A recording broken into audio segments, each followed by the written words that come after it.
Acho que está aparecendo ainda. Acho que está certo. Continuando o nosso conteúdo.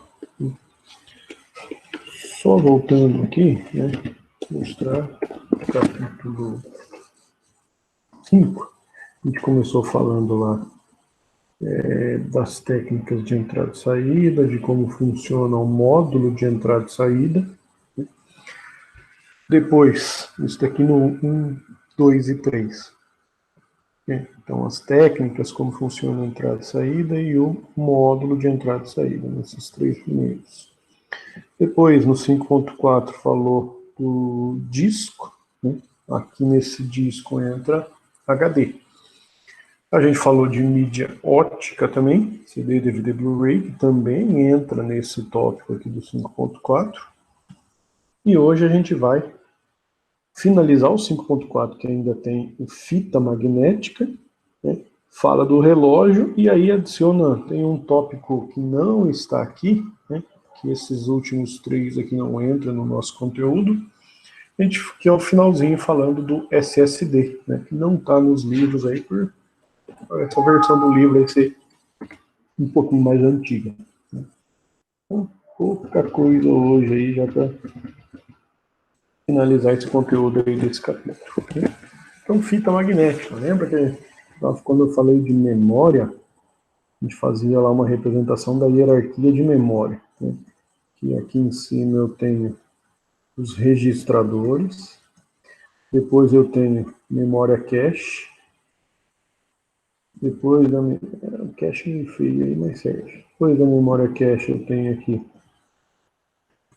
memória RAM, pensando já que a gente vai falar de SSD, colocaria o SSD aqui ainda. Depois, agora eu entro com HD, tá?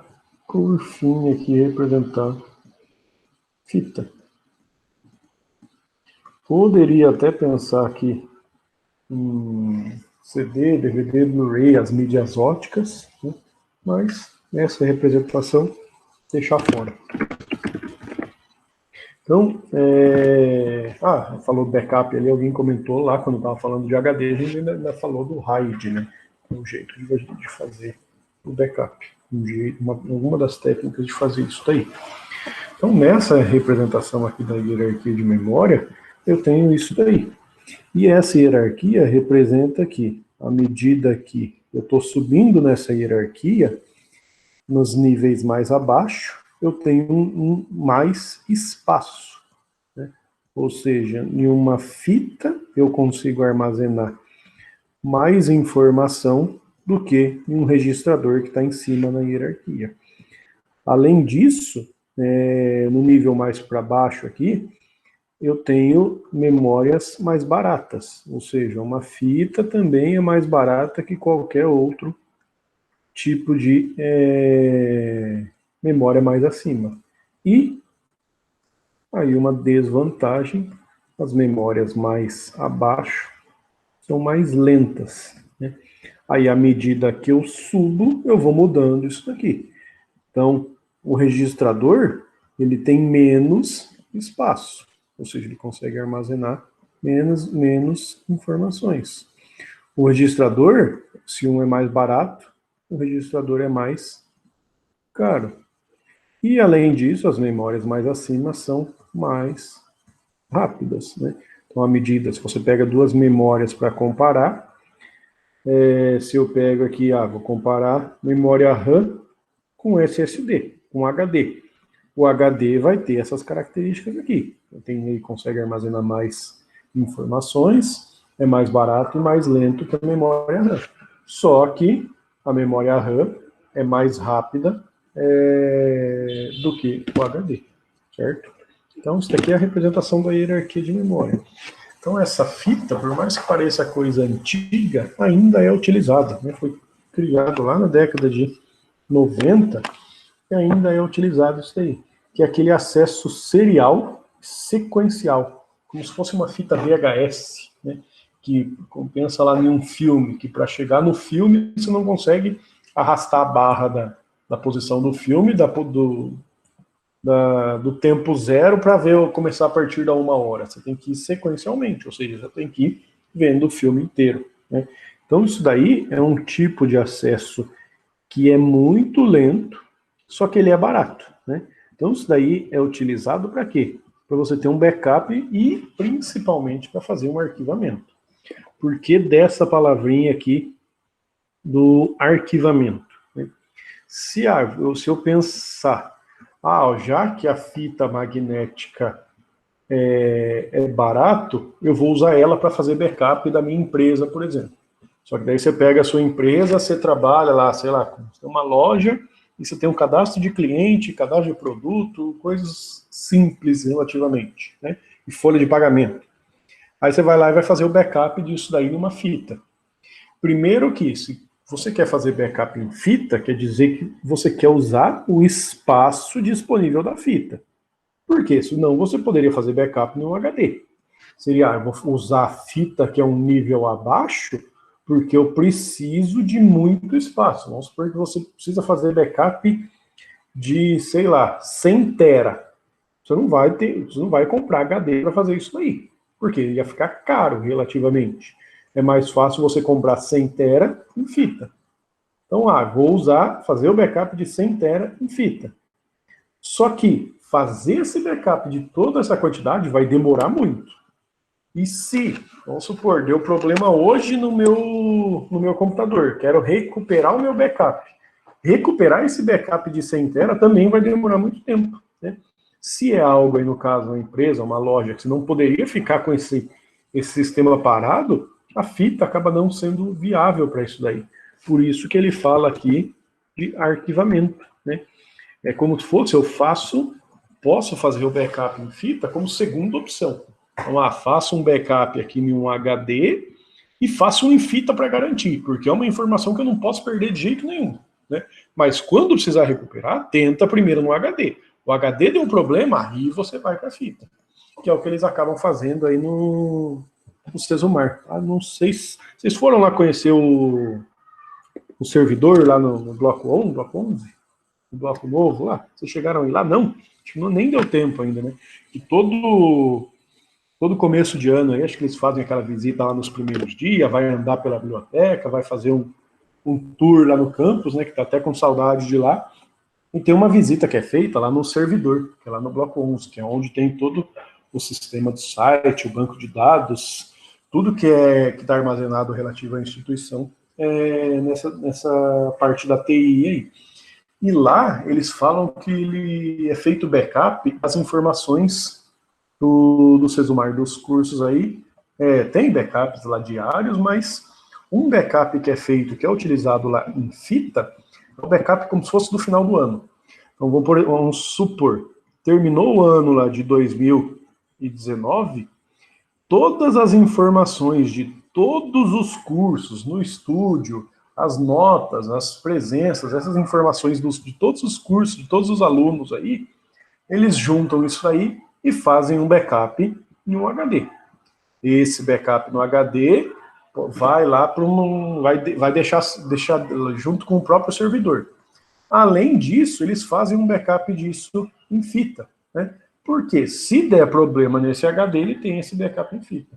Se não me engano, esse backup na fita ainda era armazenado dentro de um dos cofres aí que tem na instituição para não dar problema disso daí, né? Por mais que você pega algumas salas de servidores, lá na sala do servidor, por exemplo, você tem sistema contra incêndio, vamos supor que dá um incêndio no bloco inteiro de TI, você vai ter problema, né? Se você tem um backup desse tipo aqui armazenado em cofre, a ideia é que ele fique um pouquinho mais seguro. Se precisar, você recupera disso daqui, né? Então, a fita ainda é utilizada isso daí. Tanto que essa tabela aqui deve ser lá de 2010, por aí mais ou menos essa tabela, e aqui ele representa os níveis de uma versão dessa fita, que é o LTO, que ele está marcado aqui, ó, Linear Tape Open, que é essa versão da fita. Essas versões é desde lá de 1990, só que aqui tem algumas representações dessas versões aqui, ó. Até a versão 4, ele está marcado aqui, ó. Foi lançado em 2007, Capacidade de armazenamento, 1.600 GB, né? Taxa de transferência, comprimento da fita e aí por diante. Algumas mais novas aqui que eu atualizei fora daquela tabela, você tem aqui, por exemplo, a LTO 7, que foi lançada aqui em 2015, né, com capacidade de armazenamento de 6 TB. E ainda permite você fazer partições na sua fita, ou seja, você consegue montar C2 ponto, D2 ponto, E e F. Você consegue dividir esses 6 TB em 4 posições, 4 unidades, né? Ainda, para quem joga aí, às vezes conhece esse jogo, esse termo aqui, né? TBA.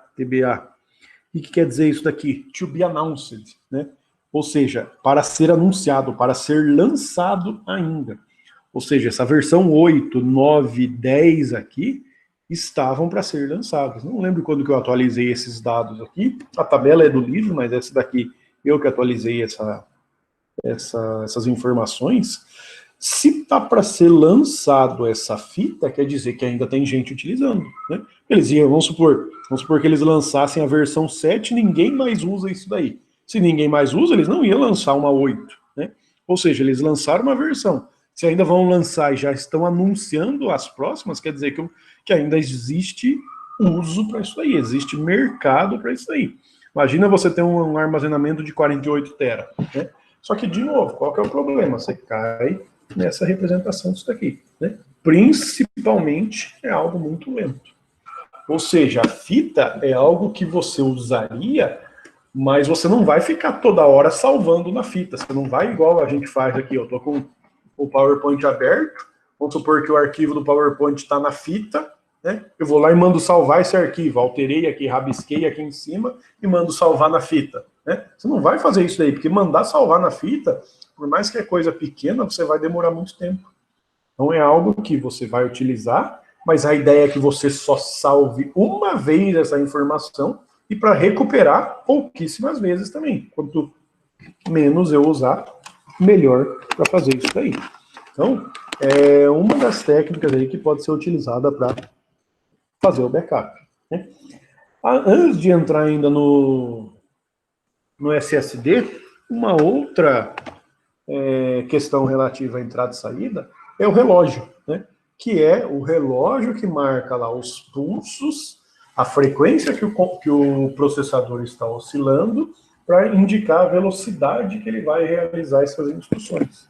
E o relógio, além de manter a hora correta do dia aí, ele que vai controlar aquele período que o sistema operacional fala, que eu usava, cada processo vai executar durante 0,1 segundo, né? Então, quem vai gerenciar isso daí é o sistema operacional. Mas para contar esse 0,1 segundo, o relógio vai ajudar para fazer isso daí.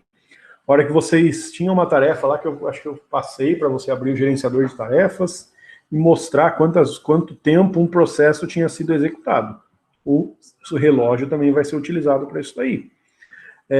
Para identificar ali chamadas do sistema, né? Aquelas chamadas alarme, ou seja, como se fosse uma interrupção do sistema operacional. Também é utilizado o relógio, né? Para fornecer temporizadores para o próprio sistema, né? Para como se fosse você identificar que está na hora de fazer uma desfragmentação, uma operação mais crítica do seu sistema operacional. Também é o uso do relógio. E gerenciar, coletar estatística para falar que o usuário Maurílio é o único usuário desse computador, ele acessa e mantém conectado durante tantos períodos de tempo. Então, o relógio não é só essa primeira função aqui, né? Ele faz mais de uma função. E o SSD, que é o último aí na nossa sequência aqui de tópicos relacionado a armazenamento externo, né? SSD que vem do nome unidade de estado sólido, para ser contrário ao HD, né? O HD ele tem partes móveis, ou seja, ele tem uma parte mecânica, vamos dizer assim. Por que uma parte mecânica? Porque é um motor que tem que fazer o disco girar para a cabeça de leitura escrita se movimentar e perceber o padrão magnético no disco, né? A ideia do SSD é não ter partes móveis, né, para você fazer esse armazenamento não volátil, né? De novo, armazenamento não volátil é quando você tirou energia, você quer que os dados continuem armazenados lá. E para fazer isso no SSD, é usado um circuito integrado, ou seja, um circuito lógico para fazer essa representação. Isso daí ele vai usar uma memória lá, tipo memória flash, né, que é uma memória do tipo de pendrive, cartão de memória, e isso daí é utilizado o que é chamado de portas lógicas, né, que são essas representações aqui, ó, que são as portas NAND, né. Essas portas lógicas vão armazenar os dados.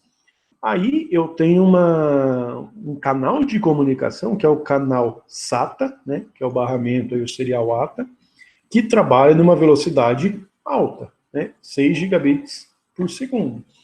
Para acessar esses dados, eu vou passar a informação, como isso daqui é uma representação do SSD, então aqui é onde eu conecto o SSD, né, como se fosse conectar no computador. Então, para acessar as informações que estão armazenadas nessas portas lógicas aqui NAND, passa pelo SATA, depois passa pelo controlador. O controlador tem duas funções aí. Primeiro, achar o caminho para o dado que está armazenado. Então, a hora eu quero acessar o dado que está armazenado X, né? A hora que a informação passa pelo controlador, o controlador vai ter ali. Ele sabe como buscar esse X, como acessar, por qual caminho ele vai vir, né? Se ele vai passar por aqui, às vezes você tem uma ligação entre essas duas aqui, se ele vai vir aqui por cima, ou se ele vai vir por baixo, né? Então, uma das funções aí é achar esse caminho de dados, né? E, além disso, a ideia do controlador é maximizar essa velocidade de transferência. Ou seja, fazer com que essa transferência seja feita de forma rápida, né? Para você não demorar muito para acessar isso daí. Além desse controlador, existe aqui, dentro do SSD, uma DRAM. A DRAM é aquela memória que é formada por capacitores, né?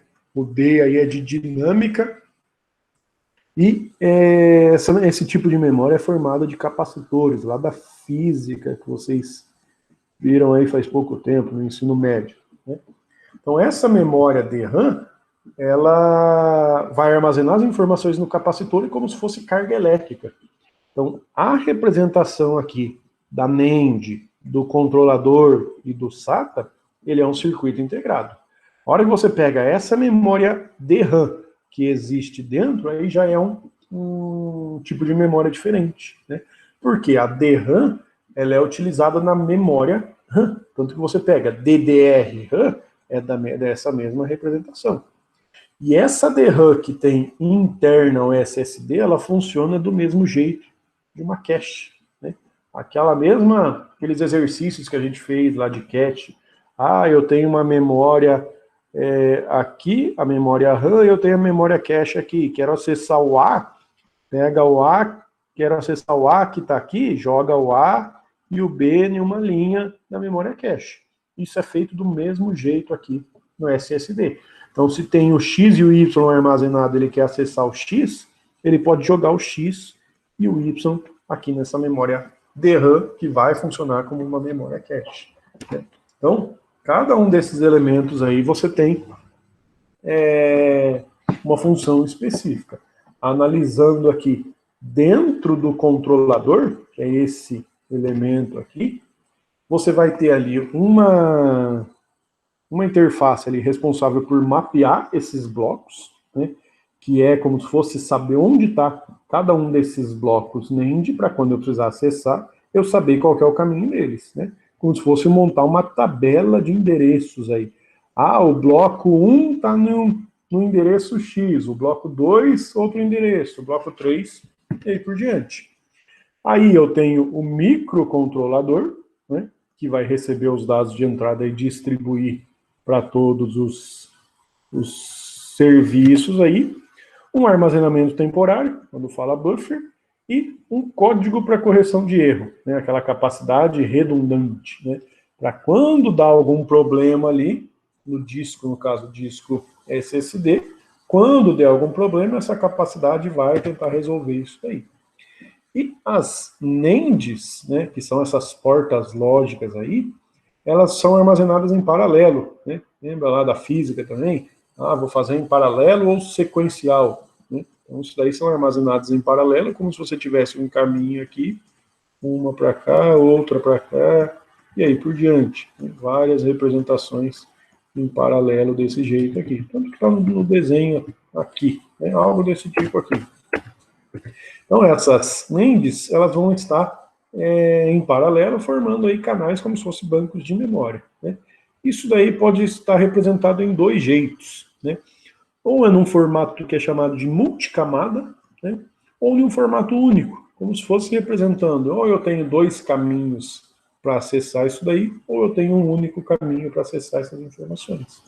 Então, a ideia do SSD é usar tanto essas portas NANDs, que é um formato mais rápido para você acessar, e essa própria DRAM, que funcionando como memória cache, vai agilizar a busca quando eu precisar acessar uma informação dessas portas NAND. Então, antes de acessar essa NAND, o controlador vai ver se o XY está ali, né, na DRAM. Se ele está ali, ele não vai precisar acessar lá e gastar esse tempo a mais. Ele já vai devolver os dados para quando ele fizer essa leitura, né? Então, é só uma ideia aqui inicial de como funciona aí o SSD e a fita. E, lembrando aí, acho que próximo conteúdo, né? Aqui capítulo 8, aí é o último capítulo, né? Sistema de múltiplos processadores aqui, para definir essas características, como que é feito o processamento paralelo aí. 36, hoje acaba de novo um pouquinho mais cedo aí. Eu tinha colocado a tarefa aqui, exercício, deixa eu escrever aqui, ó. Escrever em resumo como funciona cada uma das técnicas de armazenamento. No caso, as técnicas são fita e SSD. Ou seja, resumir como funciona a fita e como funciona o SSD. É bem simples aí, ó, só para finalizar esse conteúdo aí do capítulo de entrada e saída, e depois vai faltar só o 8 aí, ó. Acredito aí que umas 3 aulas aí a gente já consiga finalizar esse 8. Né? Lembrando que as provas aqui, acho que começa dia 1º, né? Então a gente vai ter aqui, ó, amanhã, que é 16, 22, 23, 29 e 30. Deixa eu conferir se é isso mesmo aqui, ó. Semestral. Acho que é isso. As provas... Esse calendário aqui, acho que está... Aqui está marcado 22 a 29, mas acho que isso daí mudou. Esse daqui acho que não está certo, não. E senão já seria a prova semana que vem, né? Mas a prova, acho que é aqui dia 29, dia 30, por aí. O Marcelo já mandou um e-mail disso daí, já conferi, já aviso aí para vocês. Já devem estar sabendo aí, né? Cadê?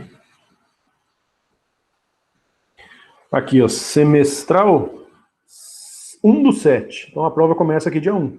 Então a gente ainda vai ter aula 16, 22, 23, 29 e 30. Né? Então amanhã e mais 4 aulas aí, ó. 22, 23, 29 e 30. Né? Dá para finalizar aí tranquilo o capítulo de processamento paralelo. Certo? Então, ó, só escrever aí sobre essas duas técnicas aí. E só para finalizar aqui, ó.